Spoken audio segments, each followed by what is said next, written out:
Welcome to another episode of Canopy Practice Success. Today, I'm joined by Geni Whitehouse, a CPA, author, educator, and the guiding force behind the Impactful Advisor. As you'll see from our discussion, we could have added a myriad of other descriptors to that list as well, but I'll let you all wait on the edge of your seat to see how else we would describe Geni. With a self-described passion for taking the mystery out of accounting, Geni helps accountants become true advisors who build meaningful relationships, tell compelling financial stories, and deliver value beyond the numbers. In today's episode, we'll dive into how accountants can fully step into advisory, communicate confidently with clients, and build a practice that's grounded in relationships, clarity, and purpose. Welcome, Geni. Hi, Casey. Thank you for having me. Yeah, I am so beyond thrilled for today's conversation. One, there's been a really fun trend for me recently with our most recent guests. So many of them have been on Accounting Today's top 100 most influential people, yourself included.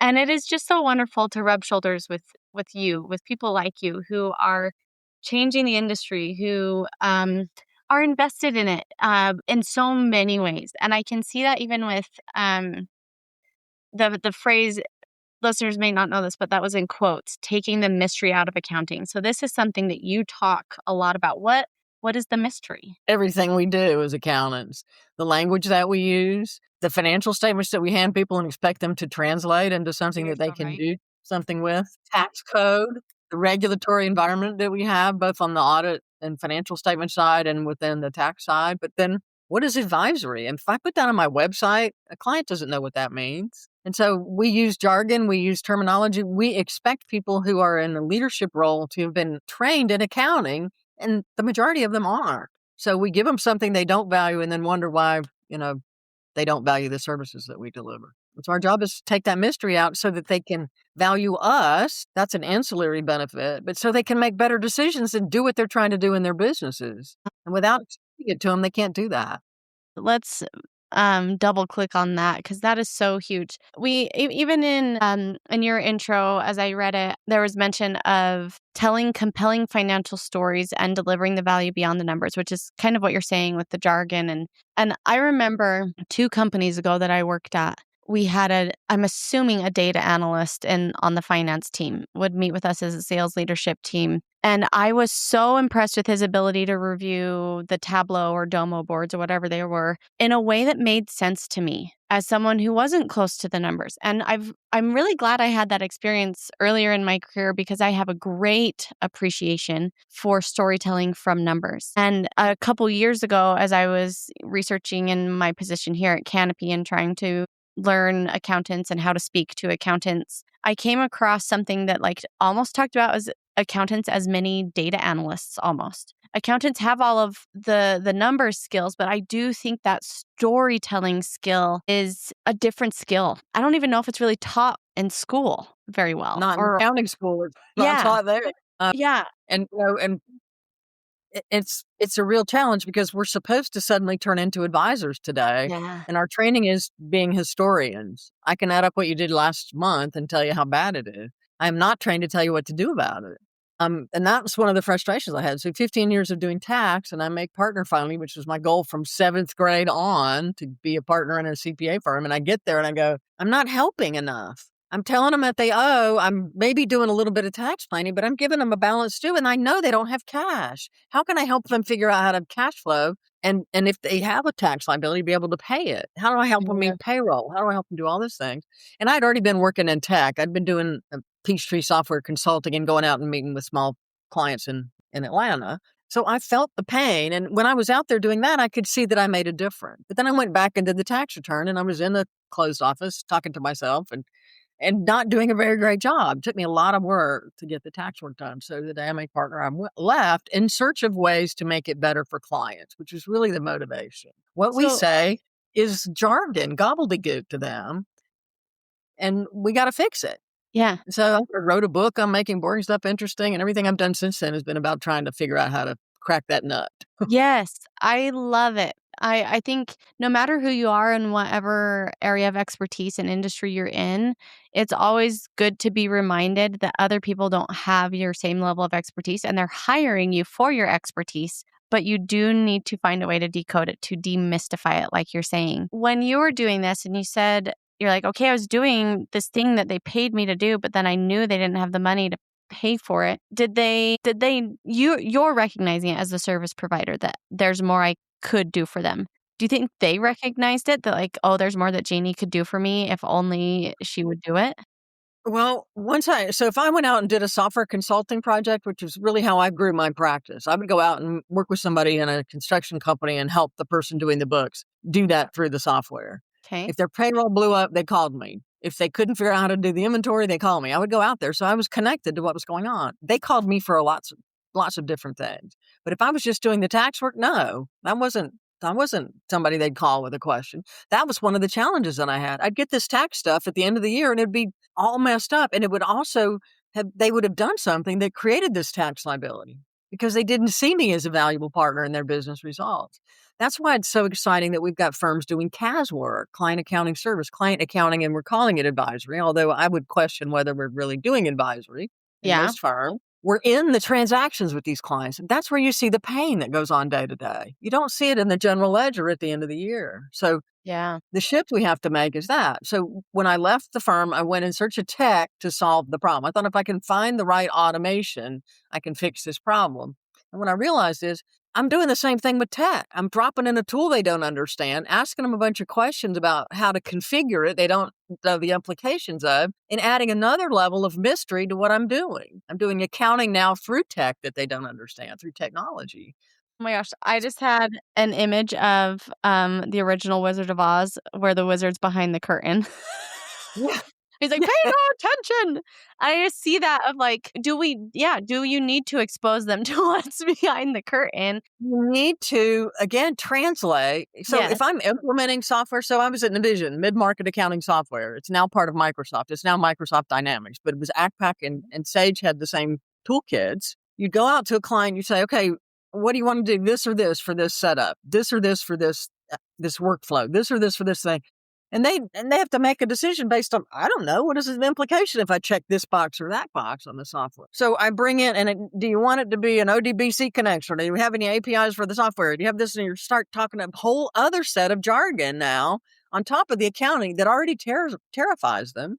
And so you had the same dilemma. So it was really interesting to me that I can find a tool, but I still got to figure out how to communicate around that tool. And so that's when I went and got trained in stand-up comedy. I did my first presentation internally to people who were implementing software. And my message was why you've got to work with accountants. And I'm an accountant, and I interviewed all of them before I did this presentation. And 100% of them told me they hated accountants. These are people who implement software who said they don't want accountants. And my job is to build alliances with accountants. So it was a very depressing day. But what I realized is, if you get an accountant who doesn't know about you in the room for your sales meeting, they're going to say no. And we were an unknown brand. And so these resellers who were implementing an unknown piece of software, if the accountant came in, they would kill the deal. So I said, okay, don't bring them in for the sales process or the sales cycle. Bring them in after you implement and say, I've just implemented this thing in your client. I thought you'd want to know what I've done. Let's sit down and let me show you what it can do. Now I've got an advocate. And so that was the message. But when I stood up to present to these people who told me they hated accountants, the whole room was like pitchforks. We're going to get this lady. She's going to try to make us do stuff we don't want to do. And I started with with a video clip from Monty Python where he talks about how nerdy accountants are. And I made them laugh and all the tension went away. And I saw them open up to the message that I had after that, which was basically, you may not like us in the sales cycle, but we're going to be the no people unless you bring us on your team. And if a client has a problem, they're going to call me before you. So you may need to make sure I know what you're doing. And so it was able to shift the brain. But it was when I saw the power of humor to break down barriers to learning that I went, I got to get more of this so I can start communicating to different audiences in a way that resonates. So that kind of became my journey after that. Yeah. I don't even know where to start with all of that.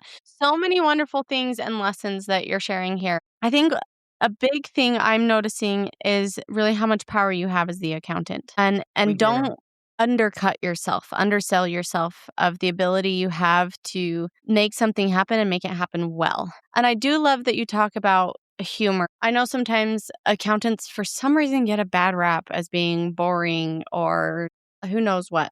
I know a lot of really funny accountants now after being at Canopy now almost 4 years. But I think sometimes too, even just maybe this is more of a human problem, is knowing how to leverage humor in a high tense situation. Because when you do diffuse that, people's barriers come down. You might see them with their arms folded, which is a very physical communication of lots of things going on inside, and just see them start to relax and open up and be willing to hear what you have to say. They might still disagree with you, but I do love that you did mention that, because, and it sounds like your firm and experience is a little different. Actually, maybe break that down for us, because the only other time I've heard of another accountant really interacting with software the way you're talking about is at a firm called Resnick.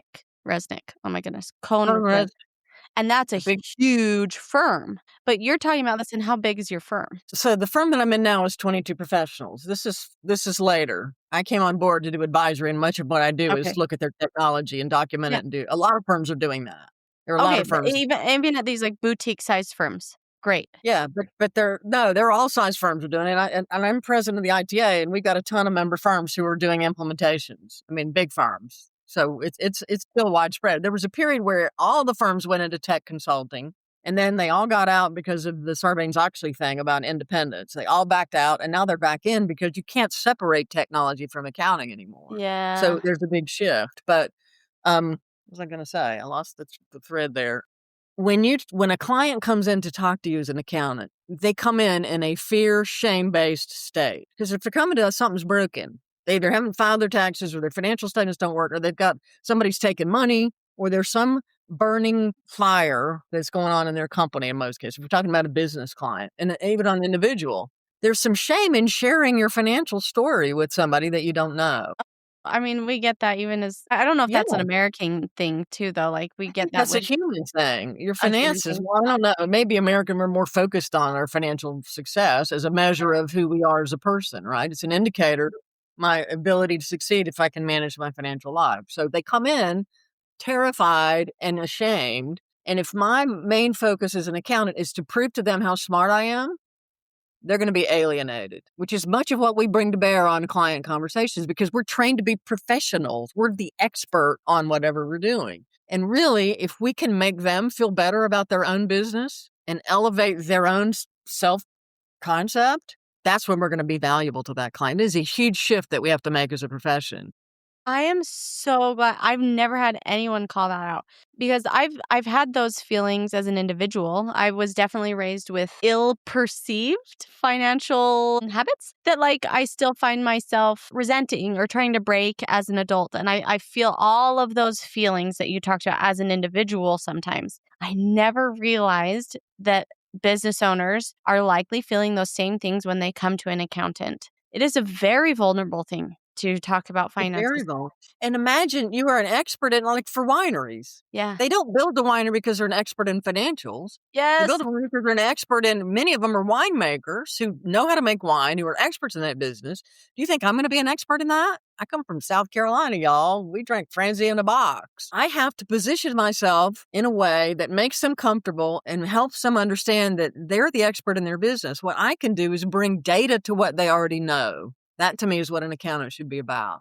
Help them bring data and information that supports what they intuitively know as an owner. They may not know how to communicate it in a financial statement, and we can help them connect those numbers to what they're trying to accomplish. That's advisory. Right. Help an owner do that that. last phrase you said of helping them accomplish what they want to accomplish. We had someone on the podcast a while ago that just, I think this is highly applicable to what you're saying too, who talked about you as an advisor need to understand what success is for them in terms of the services you're offering them. They gave an example of one of their clients having a measure of success as being a published medical professional. And they were a clinic that I was helping with. And you wouldn't think that okay, by me doing the finances for this medical clinic, I'm then helping this person. But it's no, if you are doing these things and making sure it's running well, then they have the time to then work on research or things and get published in publications. We're both so energized in what we're talking about. This is the shift. I assume I know what every client wants, which is profitability if I'm a traditional accountant. That's what I think they should want, right? I come in and go, okay, how are we going to make you more profitable? Well, I have clients who don't want to be more profitable. They want to make cash flow positive. or they want to grow their equity long term, or they want to do something else. But most of the time, we don't ask, what are you trying to achieve across 5 areas of your business, not just financial, customers, operations, people, and what we call end in mind. We do a 5. This is part of the training in what I'm trained in called level 5 advisory. But we ask across 5 areas of the business because all of those areas come together to influence a financial outcome. I cannot fix a financial statement problem in the financials. I have to look at operations. I have to look at customers, people, what they're doing, processes. I've got to understand the end in mind and the exit strategy for that owner so I can align that person with those goals and make sure the financials are supporting it. And Yes. we ask what's working, which is the first step in breaking down that fear barrier. I get the client to rave about all the good stuff they've done. What have you done right financially on the customer side, on the operation side? And they're like, wow, I didn't even think about this because I'm focused on all the broken stuff. And we say, okay, let's list the good stuff so you can celebrate that and repeat it. And then let's look at where you want to improve things. And then we go financial, what's broken. And then the last step is, what do you want ideally in each of these areas? Ideally, financially, what are you looking for? Cash flow, equity, are you a stock, retirement money? What's the outcome you're trying to achieve in the financial side? Well, Okay, even what do you with want? that, do you even contextualize it further? Because I feel like as you're talking, what I'm thinking is like, maybe I don't even know what I want there, but I know what I want to do with my money. So you tell me which of those is the best option so that I can have a cabin, so that I can whatever. So, yeah. So, I mean, I'm thinking business. The same applies for individual. You could do the same exact thing. We do it. This is our onboarding process with new clients to open the doorway to further dialogue. But we also start with, why are you doing this? You're Simon Sinek. Why? Why are you a winery? And you want them to get to the point where, I really want to build a legacy. I love the beauty of Napa Valley, and I want to share celebrations with clients. It's often something around that. Enough. It is not, I came here to make a profit. It's usually, I came here to diminish my resources by investing it all in expensive land and trying to make this a go. And that is valid. That's what they're trying to do. Then we know the framework for all of the other stuff that we can do with that client. But if we don't ask those kind of questions, we're not doing advisory. We're Yeah. doing accounting, what we think accounting should be for people. Yes. Okay. Two things. So one, I just want to kind of give a framework on that hopefully is easy to remember based on some concept you're talking about. I've used the framework of keep, start, stop. Which is kind of you're communicating Yes. something really similar, but also in the context of you saying business owners being vulnerable, shamed, guilt, whatever, right, coming to you. Having that could be really good to be like, yes, you are doing some things right. And making sure that you see that vulnerability and it just makes it possible, I think, to decrease their tensions, get them to metaphorically or literally uncross their arms and open up to you more. Because if you don't know things, then you won't know what the behaviors are. Because another thing that, as you were talking, made me realize was that it really sounds like what you are seeing as a financial professional, as a CPA, is the symptom. And we That's can't treat symptoms. We want to treat the disease. And what is the disease? What are the behaviors? What are the things going on that aren't being manifested? The symptoms are being manifested in the transactions, in the general ledger, in the tax documentation. You need to dig backwards to find the root causes of things to fix those things. Yeah. It's the analogy I use is we act like an x-ray technician. If you come to me with a broken leg, I'm going to tell you, I'm going to do the x-ray and I'm going to say, yep, broken, and then leave the room. That's what we do. I'm not Yeah. going to tell you what to do about it. I'm not even tell you if it's broken. I'm going to wait for the other person to come in and tell you what to do. But the broken leg happened because of something. What is it? Do you have a bone problem? You have osteoporosis? Do you have something else? What preventative steps can we make? And what does this mean for the future? Are you going to be able to play football again with that broken? We don't do that. We stop with the diagnosis and go, here's the thing. Your AR days are bad. You haven't collected enough. And we leave and we come back and we think by giving them a ratio that makes it clear that there's a broken leg, that the AR days is bad, we've done our jobs. Well, sit down with them and say, what can we do to fix this? Let's walk through your processes of what you're doing to invoice, how you're collecting, what kind of policies you have, what kind of processes you have in place to create this problem. And we're going to start way earlier in the process, including how we're getting new clients. What's our vetting process? Do we get a credit report before we take on a new customer? We want to do that. So I want to show you the symptom, and then I want to help you figure out how to improve it. And that's the shift, which most accountants are not trained in, that other stuff. And that's the mission I've been on for all this time. Geni, you are doing Yes, and you're doing so many things that I tried to advocate for, and you're also dropping more details about how you do that, like the credit report. Like, I've advocated for, an intake survey, an acquisition survey of sorts to help you evaluate, but I didn't even think that a credit report would be a good piece of information to help you screen that. But I also wanna make mention of something that you and I were discussing before we actually hit record that also plays into this, and this is that you run a firm that only services wineries. I And don't run the firm. I am an employee, and I sure, only okay, do part-time and I only do advisory. So there's other people doing all the okay. important hard stuff. I'm just a Way to be weird humble. No, I'm just kidding. Thank you for correcting me. But my point being here is that by servicing a small man. group of people Yeah, makes it so much easier for you to come in as an advisor and have these conversations to say and to know what gold standard is, or to say, okay, I've dealt with this problem before with someone who's really a lot like you, or yeah, I tend to know. You said something too of like, the answer is typically this. But you know that because that is your client base, and you become not just an expert in accounting, you become an expert in accounting for wineries, that's which right. is so wonderful. Which, Casey, is very different from being the wine expert when people go out to dinner. Because I work with wineries, we go out to dinner in the group. Oh, Jeannie's the wine expert. And I'm like, yeah, I can count how many bottles of wine are on here, but I'm not your pairing with this. I'm not a sommelier or any of that. But yeah, but I have learned the industry because we have this beautiful gift of focus. The firm, I came into it, they already had a focus on wineries. They gave me the opportunity to just focus on advisory with these folks. It was terrifying to start because I didn't know. I mean, I couldn't afford most of the stuff that they're making. I didn't drink fine wine.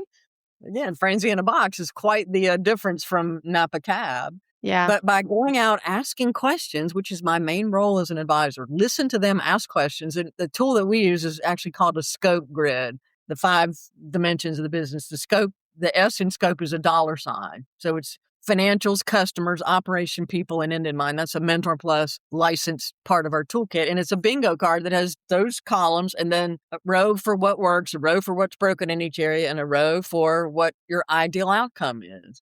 If you walk a client through that approach and you've already captured their why, you have the insight to figure out where they need to focus. And then you help them do what do we keep, what do we eliminate, what, to focus down on the areas where they're having the most trouble. But again, the financial problems are the top component of the iceberg of everything else going on to create it. And the solutions are under there. And they start with the teams, which is also where we have to get to as an advisor. We got to coach these teams to understand financial concepts and their connection to them if we want to move the needle for those clients.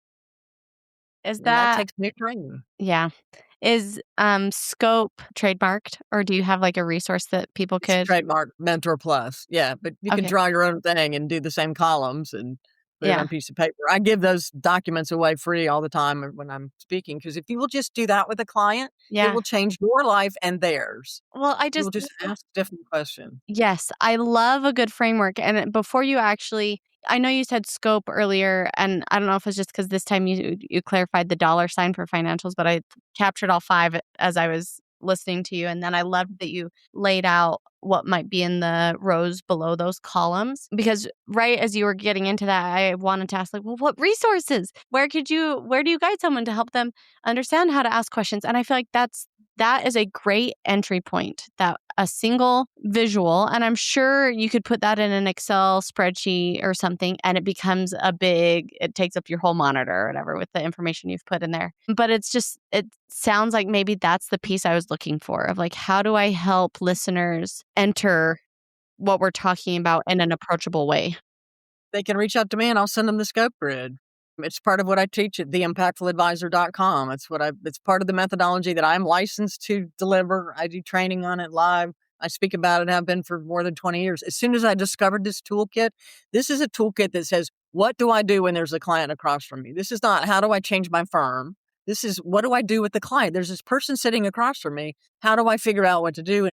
Tools, you download documents, all kinds of tools, checklists, spreadsheets, PowerPoints you could present to educate people about financial concepts. It's that. This is what you do when there's a client. And these are tools I'm using, have used it 18 years of wineries. And before that, I've been speaking about it. So they work. If you'll just do, this is the thing, I have people coming to me and taking training.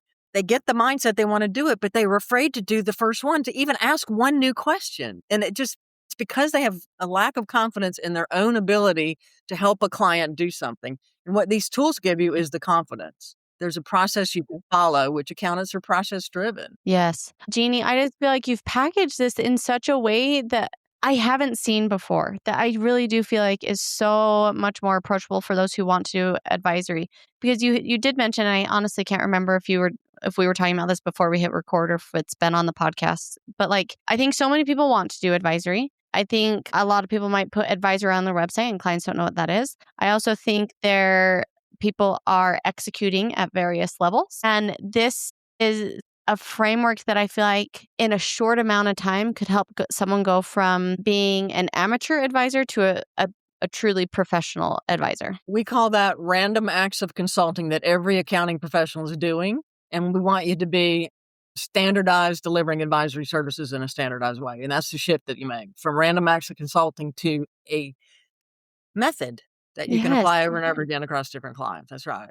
Yes, I love that too, because I do think this is the future of accounting because of AI, because of the nature of the relationship management that comes with this that we've already highlighted with businesses or individuals, the vulnerability that comes with hiring an accounting professional to go through your finances with a fine-tooth comb, and you risk, again, what is it that they're going to tell me, and are they going to be tactful? Are they going to be kind? Are they going to give me hope for the future? Yeah. Geni, you've hit on so many great things. It's, by the time you've gotten to the level of an owner or a CEO of a company, you are supposed to understand financial statement concepts. When I say, here's the balance sheet, half the people don't even know what a balance sheet is. And you're going to go, what's a balance sheet again?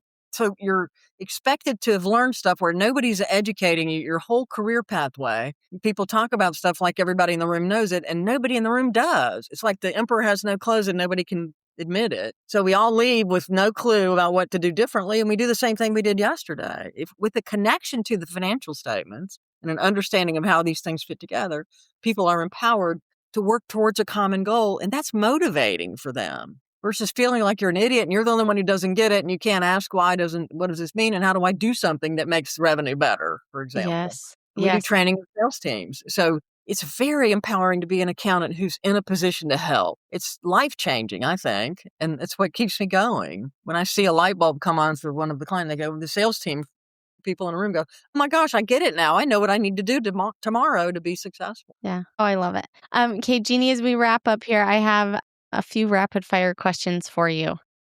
Okay. What's a habit that instantly improves communication? Asking more questions. More questions. I love it. I think with that, though, comes listening. We've had a full podcast episode with, I believe it was Michael Lee, who I loved, who he talked about this in the concept of like just strengthening your sales skills as an accountant. But he's like, really, it's listening. And I think, asking questions and listening are really... Asking different questions, not why is your profit off or why are your sales down, but what is it you're trying to achieve? And where do you go to see if your business is on track is my favorite question.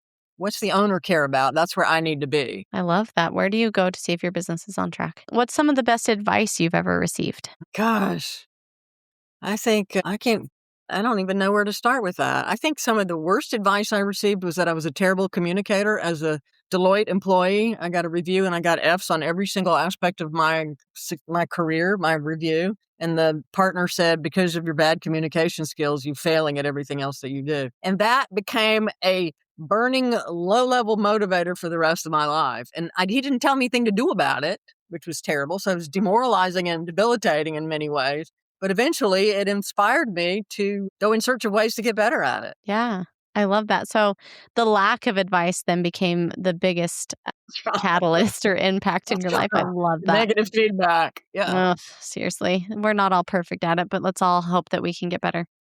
Thank you again, Geni. It was a delight chatting with you today. It's a pleasure. My pleasure to be here.